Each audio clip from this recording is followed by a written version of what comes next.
The castle had always been cold, but that evening, the chill in the air felt ceremonial, as though even the walls had been instructed to feel nothing. Selene stood by the window, watching the distant snow begin to fall in silent spirals across the courtyard. Below, the guards moved like shadows under command, their capes trailing, their hands resting on hilts that hadn't seen blood in weeks but remembered it all too well. Inside her chamber, the light from the fireplace flickered on the stone walls, golden and deceptive. It was the only warmth in a room built for silence. And in the doorway, framed by flickering shadow, stood her father, not as a man, but as a mouthpiece of something older and colder than either of them. He did not sit, did not ask if she was well. He simply held out the parchment as if it were nothing more than a routine dispatch. The seal was unmistakable, crimson wax marked with the royal crest, a crown carved through with a crescent fong. Selene didn't reach for it. She didn't need to. The way his eyes avoided hers, the way his jaw stayed clenched in stone, told her more than any letter could. "The wedding will take place before the next full moon," he said, his voice stripped of emotion, as though he were reading from a law rather than deciding her fate. Then, without waiting for acknowledgement, apology, or blessing, he turned and walked away, not with cruelty, but with the practiced efficiency of a man who had learned long ago to cut ties with anything soft. Selene remained still for a long time after the door closed, the letter still untouched on the table beside her. She watched the snow fall beyond the glass, each flake falling like a word she would never get to speak aloud. There was no screaming, no slamming, just the slow, sinking feeling of something being stolen, not a person, not a freedom, but a future she hadn't even dared to dream. Her fingers hovered over the parchment as though it might bite, as though the ink inside might spill into her veins and change her from the inside out. And perhaps it already had. She hadn't even opened it, but it was already rewriting the script of her life, turning a daughter into a treaty and a heart into a bargaining chip. She crossed the room and sat by the fire, gown pooling around her like a shroud. On the mantel above her hung the portrait of her mother, eyes serene, face carved in the same elegant restraint Selene had learned to wear like armor. Her mother had died in a war they were now trying to end through strategy. Or sacrifice. Selene wasn't sure which. Perhaps there was no difference. She remembered her mother's voice, faint but firm, saying once, "Peace forged without choice is simply another form of war." At the time, Selene hadn't understood what she meant. Now, the words echoed through her ribcage like prophecy. And in the hollow that opened just beneath her breastbone, something sharp and invisible began to bloom. She imagined the wedding, imagined herself standing across from the heir of the wolves, his name unknown, his face a blank canvas smeared with her worst fears. Would he look at her like a prisoner, too? Would he think her complicit in the blood of his kind? Or would he, too, be shackled by some version of the same decree, dressed differently but bound all the same? Selene didn't want to wonder if he'd be kind. She didn't want to hope for mercy. Hope, in this case, felt like setting a table for a guest who might never arrive, and who might break the plates if he did. She didn't want romance. She wanted clarity, and she wanted her voice. But all she had was silence and the sound of paper curling in firelight. When the hour turned, Selene finally stood. She didn't open the letter. Instead, she picked it up, walked to the hearth, and held it over the flame. The parchment curled instantly, ink blackening, seal bubbling, until it turned to ash in her fingers. It wasn't rebellion. It wasn't even defiance. It was ritual, her own quiet way of saying, "I see what you've chosen, but I still belong to myself." And though the fire consumed the decree, it could not consume the weight of what was now in motion. She stood in the darkness long after the flame died down, her face cast in the glow of embers. Outside, the snow continued to fall, not softer, not louder, but steady, as if time had chosen to move forward whether she was ready or not. The world, she realized, would not wait for her grief to catch up, and neither would the union that was being constructed around her name like a noose made of velvet. And so she whispered to the fire, not a plea, not a prayer, but a promise only she could hear. "I will not disappear into the role they've written. If I must marry the wolf, then he too will have to look me in the eye." The arrival of the wolf heir was nothing like Selene had imagined, and that alone was its first warning. She had pictured a show of dominance, trumpets, armed escorts, a beast cloaked in furs and arrogance. But instead, Lycian entered the vampire court with quiet resolve. No procession, no fanfare, just a single black horse and the sound of hooves echoing against frozen stone. He rode like someone who had already traveled too far, not just in distance, but through something more intimate, grief perhaps. War. The weight of leadership aged him beyond his youth, though his face remained unreadable. Not cruel, not gentle, just still. She watched from her balcony, hidden behind velvet curtains that held in the warmth but muffled the truth. He dismounted slowly, hands gloved, shoulders squared. His cloak was dark and weather-worn, the edges frayed, not from fashion, but from experience. Selene expected him to look up at the gates, to drink in the enemy's home with disdain. Instead, his gaze lifted, directly to her window. For a second too long, their eyes met across the courtyard. His face didn't change, but something passed between them, sharp and strange, like the first spark of a fire you hadn't meant to start. Later, when the formal introductions took place in the great hall, all steel chandeliers and stone-cold courtesy, he surprised her again. "Princess Selene," he said, not bowing but not disrespectful. His voice was deep, but measured, like he was aware that every word had weight and consequence. "I've heard your name many times." She narrowed her eyes. "And I haven't heard yours at all." He smiled faintly, not offended. "Then we begin uneven. But we begin." And just like that, the room, the titles, the traditions, they all shrank beneath the gravity of his presence. Selene wasn't sure what unnerved her more, his quiet self-control or the absence of anger. She expected hate. She expected resentment. But instead, she found herself watched, not as a symbol, not as a political prize, but as a person. It was disarming and infuriating, because it made her feel seen in a way no one in this court ever bothered to do. And being seen, she had learned, was not always a comfort. Sometimes it was a threat. That night, long after the hall had emptied and the formalities faded into memory, Selene returned to her balcony. The snow had thickened, and the wind moaned against the high towers. Below, she saw Lycian walking alone.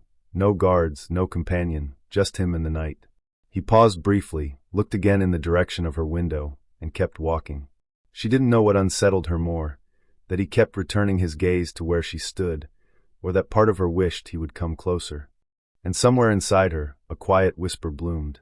"He's not the enemy I prepared for, and that might be more dangerous than any war."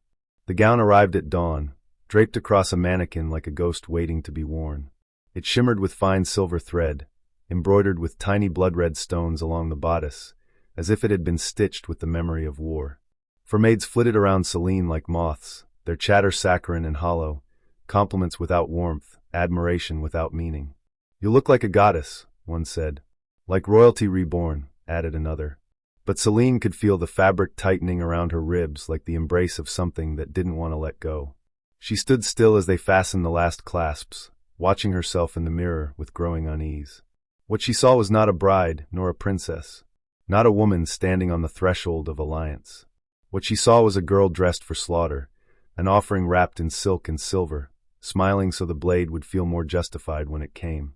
Her face was pale, yes, but it was her eyes that frightened her. Not because they were hollow, but because they were full of a defiant kind of mourning. The kind that spoke of someone preparing to bury parts of herself in silence. She barely spoke as she was fitted for the veil. When asked if she wanted the roses dyed white or crimson, she said, "What difference would it make?" Her attendants exchanged glances but said nothing. Selene had grown adept at disarming with coldness. She had learned early that quiet could be more effective than sharpness, and that poise could kill quicker than poison when wielded right. But now, she wasn't wielding it to control others, only to keep herself from splintering. That night, alone in her chamber, she stared into the mirror again, this time without the gown. Without armor. Barefoot, in her nightdress, hair down, face bare. The fire crackled behind her, casting her reflection in a shifting halo of orange and gold. And for the first time in years, she allowed herself to speak not to the court, not to duty, but to herself. "Do not vanish," she whispered to the girl in the glass. "No matter what happens, do not disappear." Outside, a wind began to howl, and for just a breath of a second, she imagined it wasn't the wind, but something older, answering her vow. The day of the ceremony came cloaked in ice. The skies were white, the air stilled by a silence so heavy it felt sacred. Snow had begun falling at dawn, dusting the Blackstone courtyard in a veil of silver. Selene stood in the antechamber, surrounded by her council, her spine straight, her throat dry. The gown shimmered around her like moonlight caught in a trap. She couldn't feel her hands. She wasn't nervous, not exactly. But there was a sense of something final about to unfold. A page turning she couldn't stop. Lycian waited at the altar, already cloaked in his ceremonial garb, deep gray lined with wolf fur, a sword at his hip, eyes steady and unreadable. He didn't fidget. He didn't blink too often. He stood like a man accustomed to waiting in the cold, the literal kind, and the kind that came from a lifetime of diplomacy weaponized as distance. When she arrived, the crowd fell silent. 2 kingdoms watched them approach each other. 2 histories held their breath. The vows were brief, written long ago by men who had never met their brides and never cared to. The officiant's voice rang across the ice, declaring union, balance, legacy. But every word felt like a performance.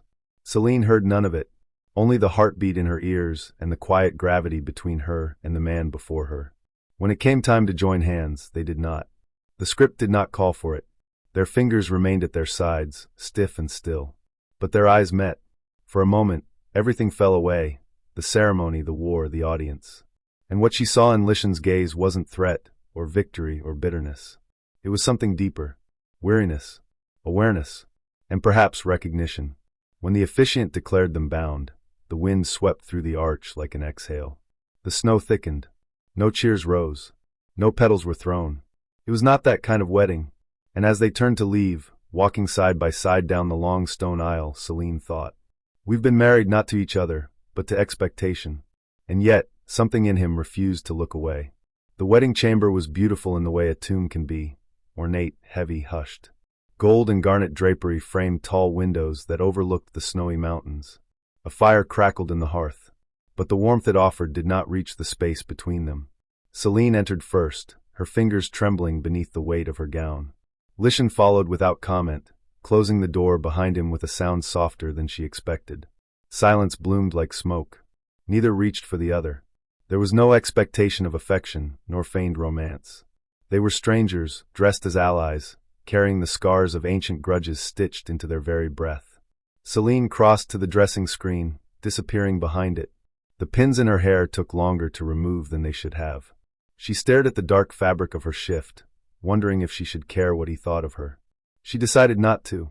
When she emerged, Lycian had already removed his cloak and boots. He sat on the edge of the bed, shoulders tense, spine bowed slightly. Not defeated, just bracing. She walked to her side of the bed without a word, pulled back the covers, slid beneath them. The mattress barely shifted beneath his weight when he joined her.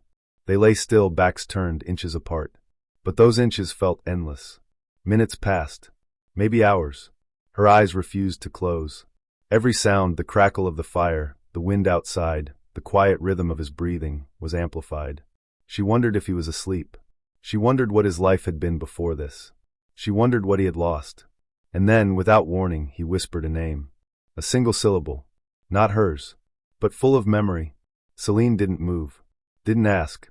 She just stared at the ceiling that looked like every ceiling in every chamber where women had once laid down their names in exchange for duty. And in the darkness between them, she felt it.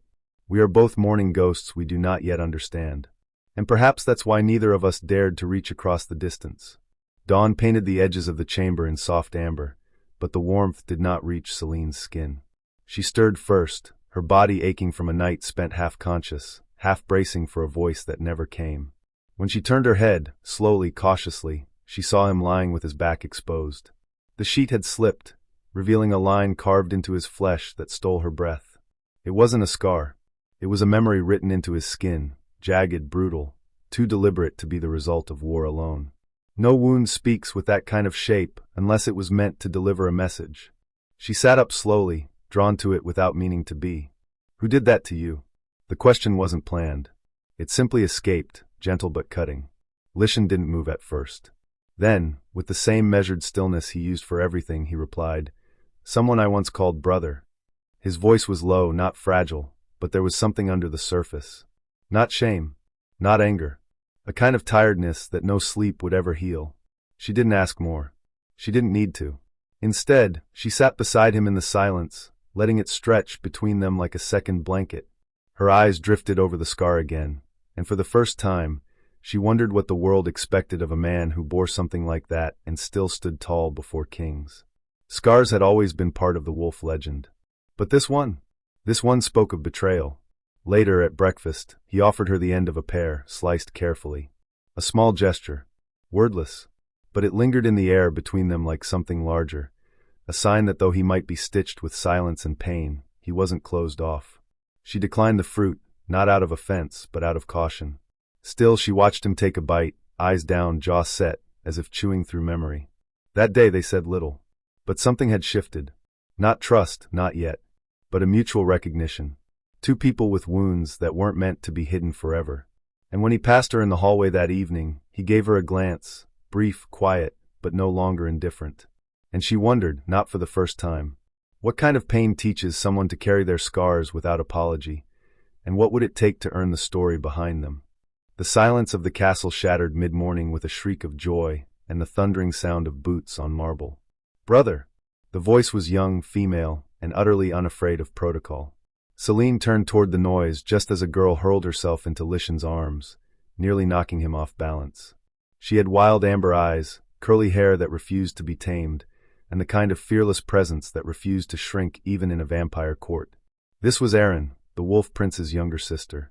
And within minutes of arriving, she had thrown decorum to the wind, demanded tea, insulted the size of the chandeliers, and declared herself entirely unimpressed by vampire cuisine. "All of this for a wedding?" she asked loudly at dinner. "Where's the joy? Where's the music? It's like someone died." Selene didn't know what to make of her. She was everything Selene had learned not to be: expressive, impulsive, loud.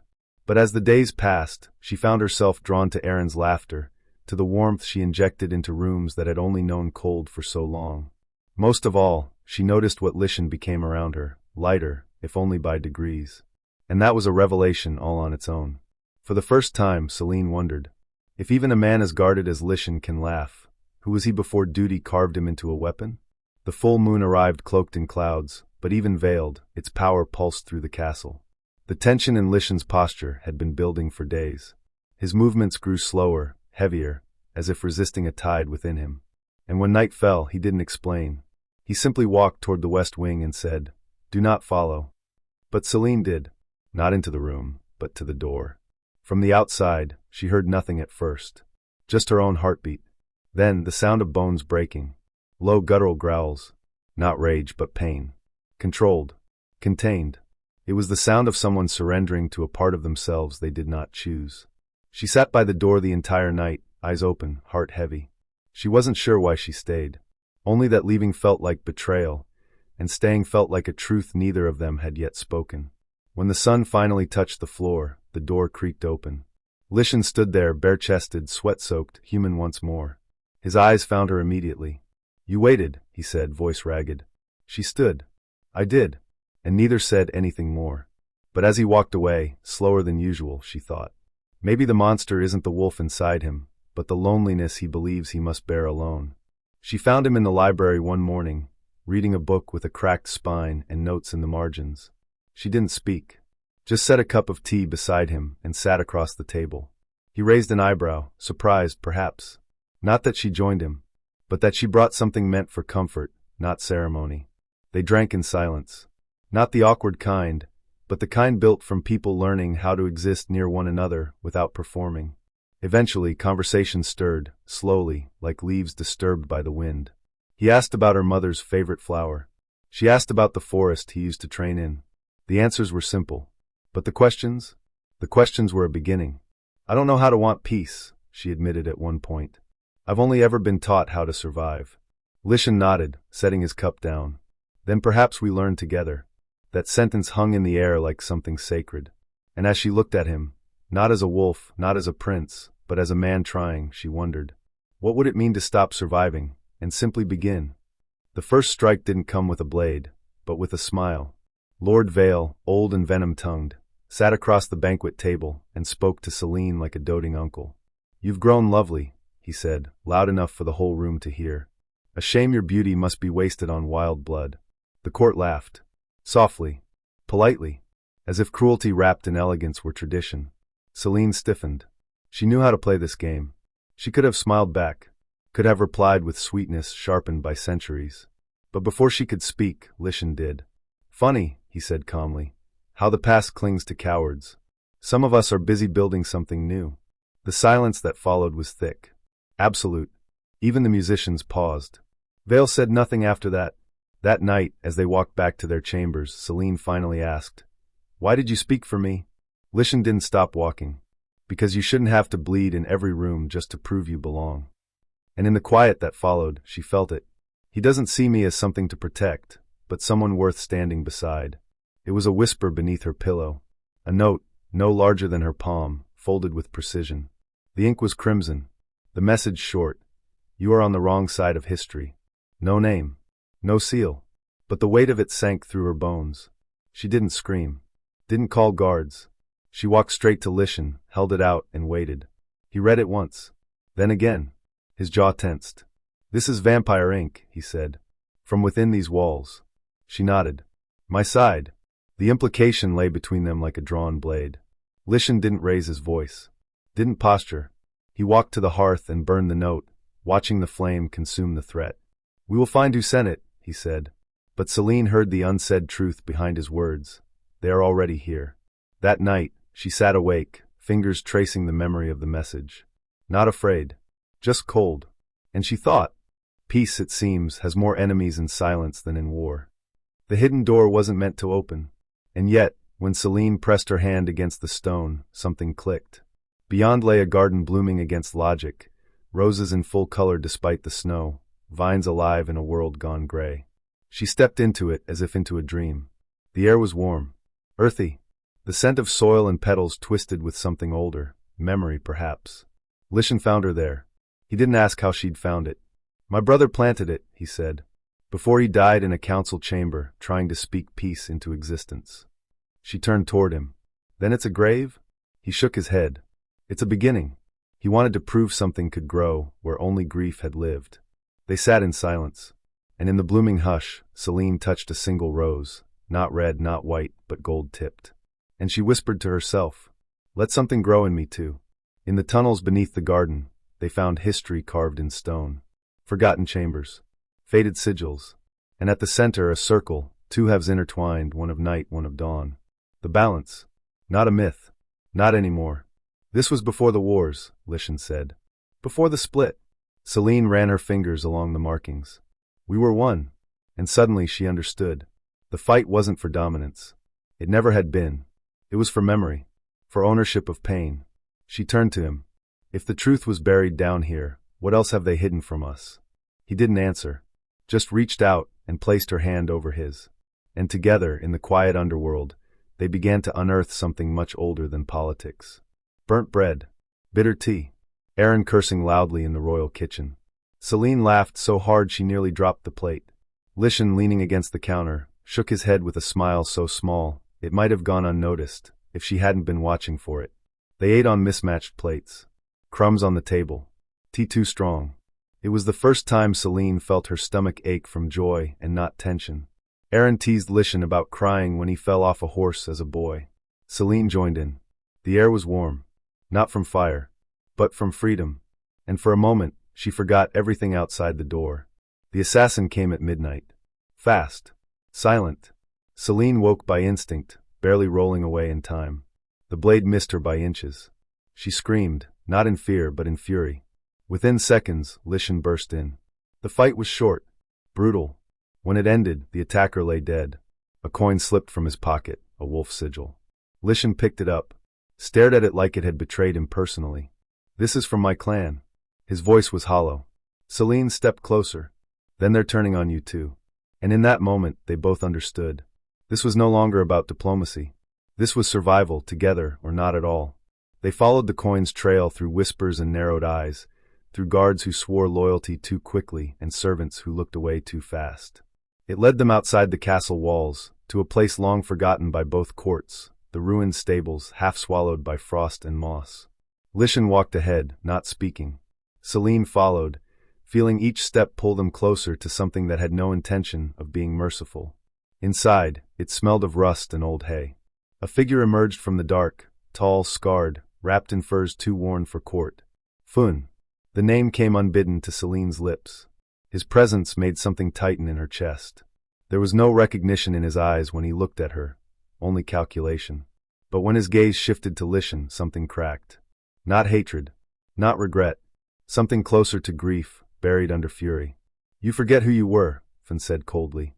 And you forget what they did to us. Lycian's voice was quiet. I remember everything. That's why I'm here. Fun laughed, bitter soft. And you brought her with you? Your leash. The silence that followed was knife-thin. Selene didn't rise to the insult. She was too focused on the pain in Lycian's face, pain he didn't let show. Fun wasn't just a soldier. He was something more. A brother once. Now a fracture made flesh. And when they left, nothing resolved, only worsened. She asked, "What happened between you?" Lycian's voice cracked for the first time. He was the one who gave me the scar. And Selene realized, sometimes the ones who hurt us most are the ones we trusted to protect us. The storm glass on Selene's windowsill cracked that night, a clean fracture, slicing through the crystal as though cut by invisible hands. She stared at it, breath caught. Her mother used to say storm glass reacted to more than weather. It responded to change. To omen. To unraveling. Compelled by a dread she couldn't explain, Selene searched her chamber. And there, beneath a warped floorboard, she found a letter. Faded parchment. Her mother's seal, cracked but intact. Her fingers trembled as she broke it open. If you're reading this, the council has done what I always feared. You are no longer safe from the people meant to protect you. Do not let silence be your inheritance. Peace bought in whispers will collapse in screams. Selene read the words again and again until her vision blurred. Her mother had seen this coming, and no one had listened. Or worse, someone had ensured the letter would never reach her in time. It had been buried. Hidden. Silenced. She lit no fire that night. The letter remained on her desk, open. A wound too old to bleed. And as she sat in the dark, she thought, if this peace was built on silencing women like my mother, like me, it deserves to burn. The council chamber was colder than usual, as if the walls had learned to brace themselves. The air smelled of wax and iron. 12 vampires. 6 wolves. One table, long, ornate, and cruel in its symmetry. Selene stood beside Lycian, flanked by suspicion on all sides. The discussion turned quickly. Talk of betrayal, of assassination, of blood debt. Lord Vale's voice sliced through the room like a blade. This union has failed. The attempt on the princess's life proves it. She still breathes, Lycian answered, voice calm. And the one who tried does not. A murmur followed. Half approval. Half accusation. Selene stepped forward. If we kill every person who fears change, there'll be no one left to inherit the peace we're trying to build. Vale sneered. Perhaps peace is not meant to be inherited. The room swelled with unrest. Lycian said nothing for a long time. And then, he placed both hands on the table. Then we build a new inheritance. One that doesn't start with a grave. No one applauded. But no one left. And Selene knew. The war wasn't at the border. It was here. In these rooms. In every silence she refused to allow. It happened fast. Before the second moonrise, the castle was under siege. Not from an army, but from shadows. Cloaked assassins. Poison in wine. Fire in the barracks. Selene fought in her wedding gown, blade in hand, barefoot on ice. She moved like memory, like fury learned through lineage. Lycian found her in the east wing, surrounded. He didn't speak, just killed. 3 men fell in seconds. She didn't stop him. Together, they cut through the night. Not as prince and princess. Not as wolf and vampire. But as something older. Something raw. And then, Fun appeared. Not as an enemy. But as a shield.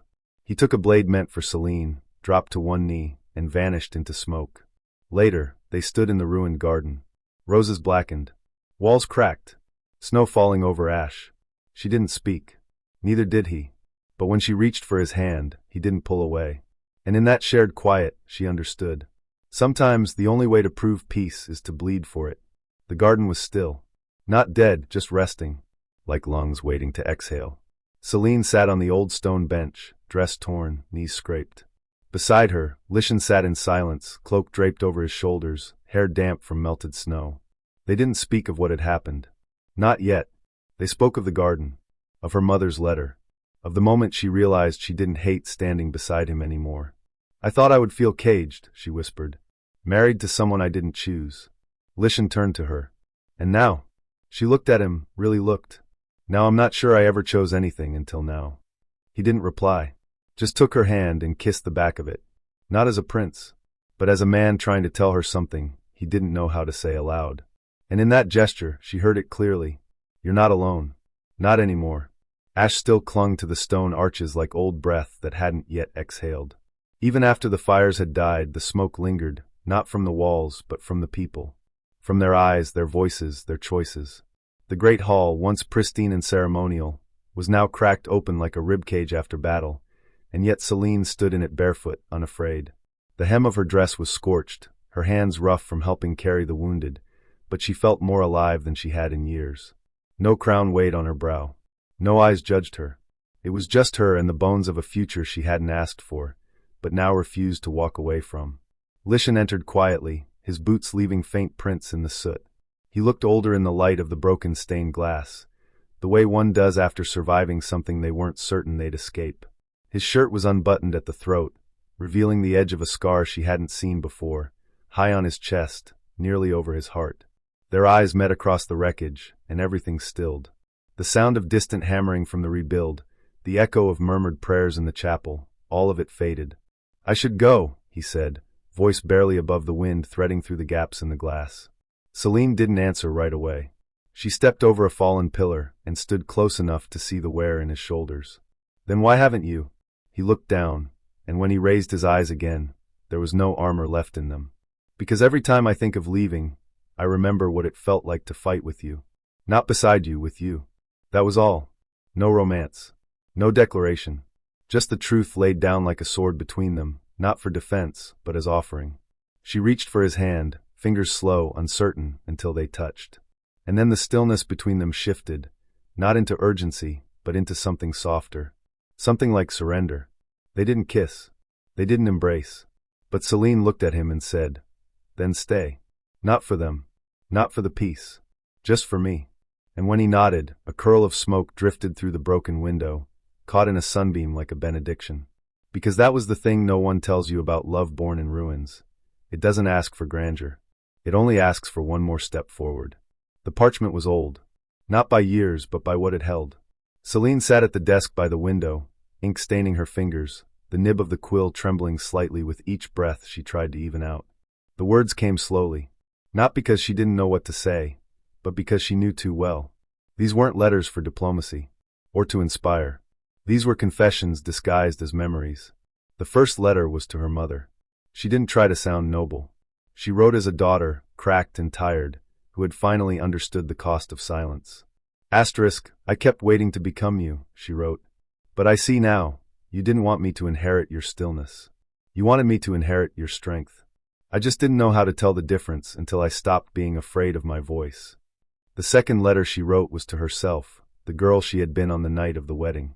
She described the way her hands shook beneath the silver lace, the way the snow felt too clean, too quiet. She apologized to that girl, for thinking she had to endure, for mistaking obedience for dignity, for silencing her instincts, for not trusting her rage. She didn't know what to do with the letters once they were written. She placed them on the windowsill and left them there, unsure if she'd burn them or bury them. And then Lycian entered. Quiet, as if the weight of her thoughts had summoned him. He didn't speak at first, just looked down at the pages. Then, after a long pause, he said, "You don't have to explain yourself to ghosts." Selene blinked. Her mouth opened, but nothing came out at first. "These aren't ghosts," she said finally. "They're mirrors I never dared to look into." He sat beside her. Their knees touched. He picked up one of the letters, the one to her mother, and read a line aloud gently. "I don't want to be understood by the world. I just want to feel like I survived myself." He put it down slowly, then reached for her hand. "Then don't send them," he said. "Keep them. They're proof you made it." She nodded, eyes wet but not weak. And as they sat there, shoulder to shoulder, the letters remained, not as a cry for closure, but as artifacts of a woman no longer afraid to be witnessed. The forest had always been a place of memory. Trees that stood long before thrones were carved, paths older than languages, roots tangled with blood and myth. Selene stood beneath one of the oldest oaks, the bark split with age and stories. The meeting had no structure, no royal chairs, no banners. Only people, wolves, vampires, outcasts, diplomats, and the weight of everything they had failed to preserve. She didn't address them with ceremony. She spoke plainly, slowly.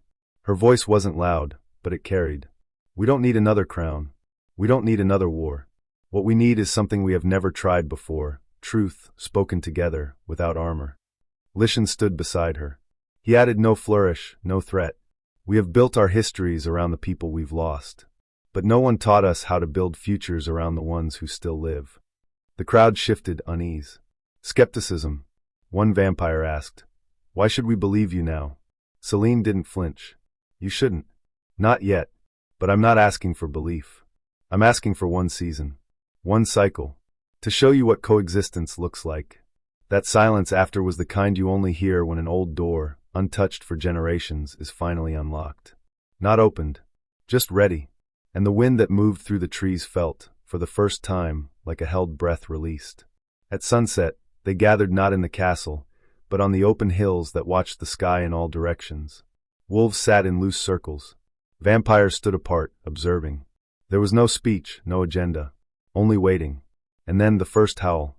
Low. Steady. One voice raised not in mourning, but memory. Then another. Then another. A symphony of voices layered in the wind, echoing across the field. It wasn't feral. It was reverent, ancient, sacred. Selene stood among them, hand on her chest. The vibrations reached her ribs, her spine, her soul. She didn't understand the language, but she understood the grief in it, the longing, the hope. The vampires said nothing, but one by one they removed their hoods. Some pressed fingers to hearts. Others wept quietly, not from pain but recognition. Lycian turned to her. "They are not howling for the past. They're howling so it won't be repeated." And Selene, heart full, throat tight, whispered, "Let them hear us too." The castle was rebuilding itself, stone by stone. But what struck Selene most were the things that hadn't been restored, intentionally. Some scorch marks left on the walls.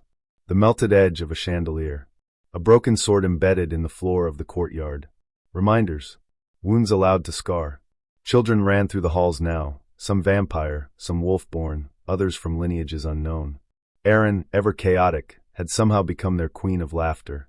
She taught a group of 5 how to throw snowballs and curse in 3 dialects. Selene watched, amazed, as even the guards smiled. Lycian had turned part of the war room into a training hall, not for warriors, but for mediators. Fighters who could step into conflict not with steel, but with questions. He called them the balance keepers, not soldiers, but sentinels of peace. People trained not only in battle, but in restraint, in listening, in knowing when not to strike. Selene sometimes joined their sessions, not to lead, but to witness. To remember that rebuilding wasn't loud. It was repetition. It was patience. It was trust, handed back one hesitant piece at a time. One evening, as dusk painted the training floor in hues of copper and ash, a boy no older than 12, half wolf, half vampire with mismatched eyes, stepped forward and asked her, "Are you a queen now?" She knelt beside him, brushing ash from his cheek. "No," she said softly, "but I'm trying to be something rarer." "What's rarer than a queen?" "Someone worth following who doesn't need a throne." The boy smiled, showing a missing tooth. "I think you already are." They came one last time, not assassins, not soldiers, but the old guard. The council remnants, cloaked in tradition and clothed in law, holding scrolls older than the wars. They came not to kill, but to reclaim. The treaty, Vale rasped, older now, his face more shadow than man. It was never meant to endure without oversight. Lycian stood by the old war table, hands steady. "What you call oversight, we call a leash. And what you call freedom," Vale countered, "we call disorder." Selene stepped forward, a different woman than the one who had once burned a letter in silence. "Then let there be disorder. Because the order you built was never meant to include us, only control us." They tried to use the law. She brought memory. They cited bloodlines. She cited scars. They tried to crown her, thinking power would make her compliant.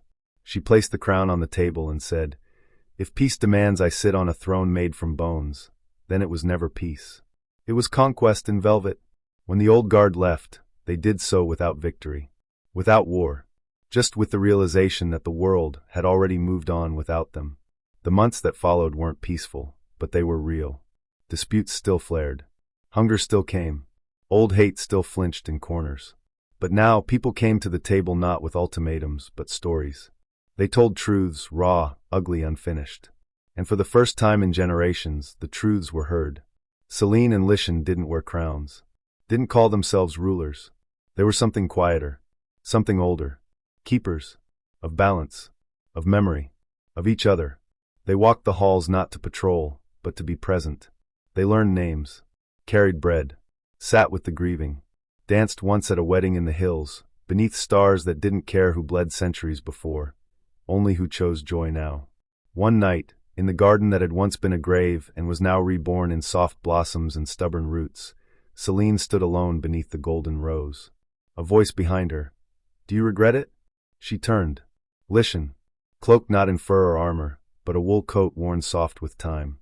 "I regret waiting so long to speak." He nodded. "And now?" She looked up at the stars. "Now, I'm not afraid of silence anymore, because I know I'm not alone in it." He reached into his coat and pulled something small, the cracked storm glass. But now it had healed, the fracture sealed by heat, time, and pressure.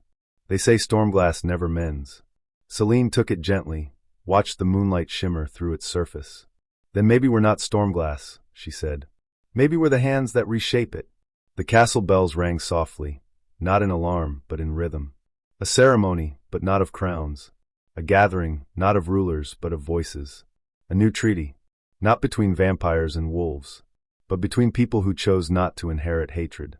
No parchment this time, no seals, just a circle in the same ancient garden. No guards, no weapons, just hands extended. And Selene, standing at its heart, said only this. "This time let peace be spoken not as decree, but as invitation." Lycian joined her, not as husband, not as prince, as the one who had stayed, chosen, endured. And as the crowd joined hands, wolf to vampire, soldier to child, elder to outcast, the snow began to fall. Not heavy, not cruel, just quiet, and for the first time in living memory, it didn't feel like an ending. It felt like a beginning,